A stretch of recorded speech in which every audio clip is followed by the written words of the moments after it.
Hello बच्चों, कैसे हो आप सब। तो चलिए आज इस वीडियो में हम शुरू करेंगे इटली एकीकरण को, जिसमें हम देखेंगे गैरीबाल्डी की भूमिका और इटली के एकीकरण करने में आखिरकार गैरीबाल्डी की भूमिका कितनी रही है। ठीक है, तो चलिए आज हम कंटिन्यू करते हैं और गैरीबाल्डी की भूमिका को समझने की कोशिश करते हैं।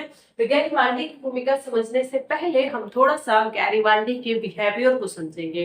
तो गैरीबाल्डी जो है वह पेशे से एक नाविक है। पेशे से क्या है, एक नाविक है। आपके एमसीक्यूज में या एक नंबर क्वेश्चन में या कहीं पर भी आपसे पूछा जा सकता है कि गैरीबाल्डी पेशे से क्या है, तो आप कहेंगे गैरीबाल्डी पेशे से एक नाविक है। क्या है गैरीबाल्डी पेशे से एक नाविक है। ठीक है, इसके अलावा हम देखने की कोशिश करेंगे कि जो गैरीबाल्डी है यह मेजनी के विचारों से काफी प्रभावित है। किसके विचारों से प्रभावित है भाई साहब? तो आपने मेजनी के योगदान को इटली एकीकरण में देखा है, तो आपको पता है कि मेजनी कौन है और इस मेजनी के विचारों से कौन प्रभावित है, तो गैरीबाल्डी प्रभावित है। प्रॉब्लम यहाँ ये है कि यह एक राष्ट्रवादी व्यक्ति है। चूंकि यह मेजनी को फॉलो करेगा, तो सिंपल बात है कि यह राष्ट्रवादी व्यक्ति होगा। ठीक है, इसके अलावा जब काउंट काबूर द्वारा इटली एकीकरण किया जा रहा था, तो आपको याद होगा कि नीस और सेवाय वाला जो क्षेत्र है वह फ्रांस को दे दिया गया था। और वह देने की वजह से कहीं ना कहीं यह जन्मभूमि रहती है। नीस जो जन्मभूमि है, गैरीबाल्डी की जन्मभूमि है, इसलिए कहीं ना कहीं गैरीबाल्डी के मन में कहीं ना कहीं दुख है कि वह फ्रांस से लड़े और वह अपना जन्मभूमि, अपना क्षेत्र वापस लेकर के आए। इसके लिए और इसके चूंकि राष्ट्रवादी व्यक्ति है, तो ये चाहता है इटली का एकीकरण जल्दी से जल्दी हो। जो भी क्षेत्र पर विदेशी लोगों का आक्रमण है, उनका कब्जा है, वह चाहता है कि जल्दी से जल्दी कहीं ना कहीं इटली के हाथों में वह आ जाए। तो यह एक इसके जो विचार है वह राष्ट्रवादी विचार है। कैसे विचार है? तो राष्ट्रवादी। यह पेशे से क्या है भाई साहब? तो ये पेशे से एक नाविक है। दूसरा, यह मेजनी के विचारों से प्रभावित है, मेजनी का फॉलोअर है, तो ये कहीं ना कहीं एक राष्ट्रवादी व्यक्ति होगा। इन सब के अलावा जो मेजनी है वह मानता है कि इटली एकीकरण बिना तलवार के नहीं हो सकता है। तलवार के बल पे ही इटली का एकीकरण हो सकता है, ऐसा मानना है। किसका मानना है भाई साहब? तो गैरीबाल्डी का ऐसा मानना है कि बिना तलवार उठाए हम इटली का एकीकरण नहीं कर सकते हैं। इसके लिए इसने और इसके अलावा इन्होंने तलवार उठाने के लिए बहुत सारे एक संगठन होना चाहिए, जिसमें बहुत सारे लोग होना चाहिए। इसके लिए इन्होंने सैनिक बल, सैनिक संगठन बनाना शुरू कर दिया। क्या बनाना शुरू किया इन्होंने? सैनिक संगठन बनाना शुरू किया, और जिसका नाम इन्होंने दिया लाल कुर्ती रेड शर्ट। क्या नाम दिया इन्होंने? लाल कुर्ती रेड शर्ट। और रेड शर्ट जो नाम है, यह उन्होंने कहीं ना कहीं ये जो लाल कुर्ती है ये एक सैनिक संगठन है, और इसकी स्थापना उन्होंने इटली एकीकरण के लिए किया। और इसमें जो इन्होंने भर्ती की, अपने साथ काम करने वाले जो इनके सहकर्मी हैं, इनके जो सेवक हैं, उनकी इन्होंने भर्ती की। ठीक है, ये बात याद रखनी है आपको कि जो सहकर्मी हैं, जो सेवक हैं, उनकी ही इन्होंने भर्ती की है। किसमें? लाल कुर्ती में। ठीक है, तो आपसे पूछा जाएगा कि लाल कुर्ती यानी कि रेड शर्ट की स्थापना किसने की है, तो आप खुश होकर के कहना कि ये तो मुझे पता है, हमने एसएसटी पाठशाला में पढ़ा है। तो किसने की है? गैरीबाल्डी ने की है। और आपको एक नंबर आपके एमसीक्यू से आपको मिल जाएंगे। ठीक है, चलिए। और जो भी ये चीजें आप पढ़ रहे हैं, इसे आप अपने शब्दों में अच्छे सेंटेंस में फ्रेम करके पूरी कहानी ऊपर से कैसे लिखना है ये भी हम बताएंगे। ठीक है, तो आप अपने से भी लिखने की कोशिश करेंगे। ठीक है, अब हम देख रहे हैं कि लाल कुर्ती की तो स्थापना हो चुकी है, और इसका पर्पस है कहीं ना कहीं जो इटली के जो क्षेत्र एकीकरण से बचे हुए हैं उनका एकीकरण करना। और बचा हुआ क्षेत्र आपको पता है कई चरणों में इटली का एकीकरण हुआ है। पहले वाले में हमने देखा कि लोम्बार्डी और वेनेशिया के लिए कोशिश की गई थी, और दूसरे वाले में परमा, मोडेना, टस्करी के लिए कोशिश की गई थी, जहां जनमत संग्रह कराया गया है काउंट काबोर द्वारा। बचा हुआ क्षेत्र हम देखते हैं कि आखिरकार इटली के लिए कौन से क्षेत्र अभी एकीकरण के लिए बाकी है। ठीक है, गौर से देखना।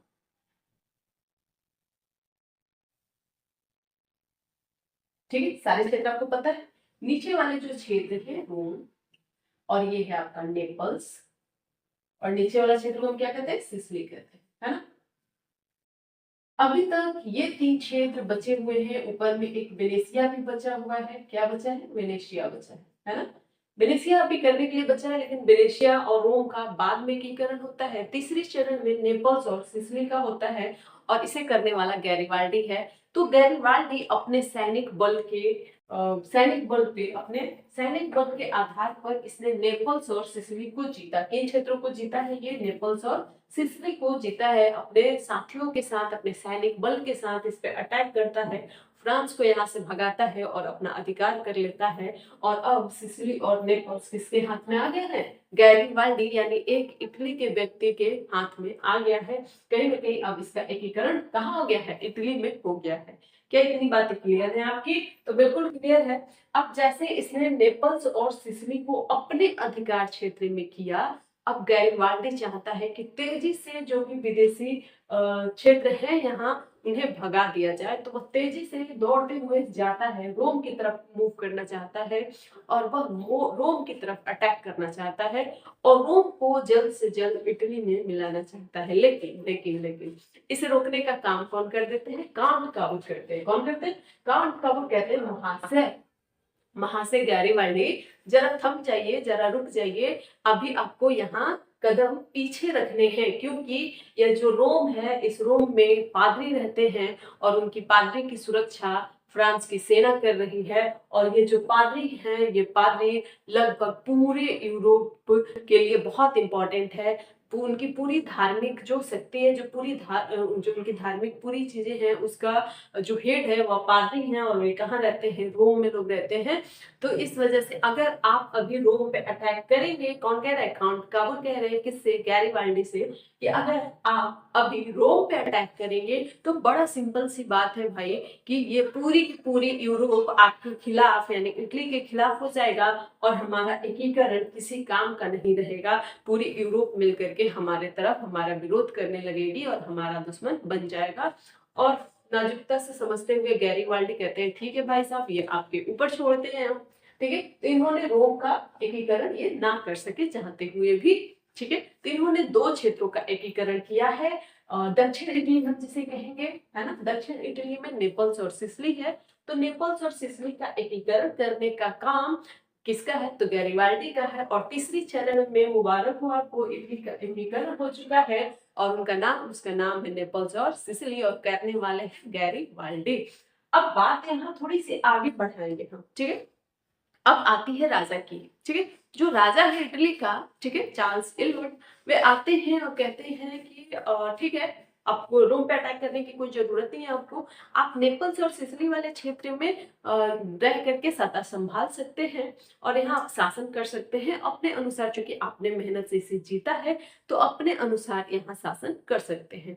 लेकिन गैरिबाल्डी की कोई इंटरेस्ट शासन करने में नहीं था, इसलिए इन्होंने एक कदम बढ़ाया, एक कदम उठाया और इन्होंने अपनी सत्ता का त्याग कर दिया। कहा, नहीं भाई, हमने ये जो काम किया है वह राष्ट्रवाद की भावना की वजह से किया है, अपने देश के प्रेम की वजह से किया है, न कि किसी तरीके का सत्ता करने के लिए, किसी तरीके का शासन करने के लिए, किसी तरीके का राजनेता बनने के लिए मैंने ये काम नहीं किया है। तो इन्होंने अपने सत्ता को त्याग दिया और एक आम जिंदगी, किसानों की जिंदगी इन्होंने जीना शुरू कर दिया। तो आपसे पूछा जाएगा कि कौन पूरी राजनीति में, पूरे विश्व में अपनी सत्ता त्यागने के लिए जाना जाता है? तो वह है गैरिबाल्डी।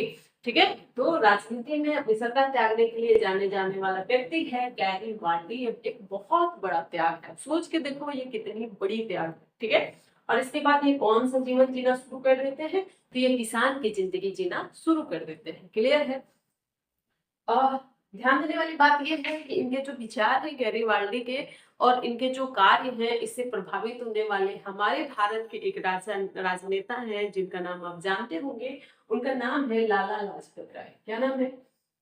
उनका नाम है लाला लाजपत राय। उन्होंने इनकी जीवनी लिखी है, क्योंकि ये काफी ज्यादा उनके लिए ये इंटरेस्टिंग था और ये काफी प्रभावित है गैरिबाल्डी से। इसलिए आपसे पूछा जाएगा कि लाला लाजपत राय ने किसकी जीवनी लिखी है, तो आप कहना गैरिबाल्डी की जीवनी लिखी है। किसकी जीवनी लिखी है भाई साहब? तो गैरिबाल्डी की जीवनी लिखी है। या आपसे ऐसे भी पूछा जा सकता है कि गैरिबाल्डी की जीवनी लिखने वाले व्यक्ति कौन है, तो आप कहना लाला लाजपत राय हैं। क्या इतनी बातें आपको समझ आ गई है? बस 1 मिनट और टाइम दीजिए और इससे पूरी की व्यवस्था को हम पूरी बातों को कुछ मिनट्स में हम आपको समराइज करने की कोशिश करेंगे, ठीक है?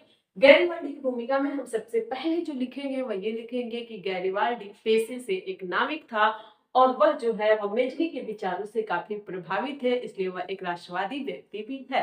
वह चाहता है इटली का एकीकरण करना, लेकिन वह जानता है कि बिना तलवार के एकीकरण संभव नहीं है, इसलिए इसका मानना था कि तलवार के बल पे ही हम एकीकरण कर सकते हैं। इसके लिए इसने सैनिक संगठन बनाना शुरू किया।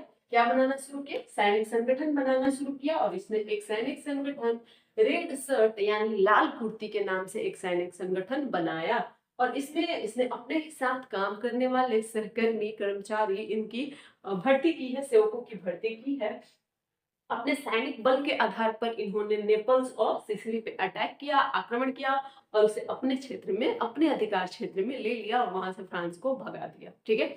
फिर बात आती है कि ये तेजी से भागते हैं, रोम की तरफ जाना चाहते हैं, उस पर अटैक करके उसका भी एकीकरण चाहते हैं, लेकिन समय की नाजुकता को समझते हुए कांट काबू द्वारा उन्हें रोक दिया जाता है और इटली एकीकरण में रोम की अभी तक एकीकरण होना संभव नहीं हो पाता है गैरिबाल्डी के माध्यम से। फिर गैरिबाल्डी ने अपने जो पद है उसे संभालने से मना कर देते हैं, यानी कि नेपल्स और सिसिली को पर शासन करने से मना करके उसे त्याग देते हैं और आम जिंदगी, किसान की जिंदगी जीना शुरू कर देते हैं। और इनकी जीवनी लिखने वाले हमारे भारत के राजनेता लाला लाजपत राय हैं। आई होप आपको इतनी सारी बातें इनके बारे में समझ में आ गई है। तो आपसे दिनचर्या में हो सकता है कि क्वेश्चन पूछा जाए 4 नंबर में कि आप इटली एकीकरण में मेजनी, कांटकावो और इटली का सॉरी गैरिबाल्डी की भूमिका को दर्शाएं या लिखें, ठीक है? आप घर बैठना और आज के लिए आपका होमवर्क है कि आप इस क्वेश्चन को अच्छे से लिखना। एक और क्वेश्चन लिखना, उसमें ऐसे एक में तो आ ही है, अगर लंबा ना लिखने का मन करे तो एक शॉर्ट में जरूर लिखना कि गैरिबाल्डी की भूमिका इटली एकीकरण में कहाँ तक सार्थक रही है, कहाँ तक रही है, कैसे रही है ना? यानी इटली एकीकरण में गैरिबाल्डी की भूमिका आपको लिखनी है और आज के लिए ये आपकी क्वेश्चन है और इसे आप लिखोगे, उम्मीद है मुझे, ठीक है? चलिए आज के लिए इतना ही, धन्यवाद।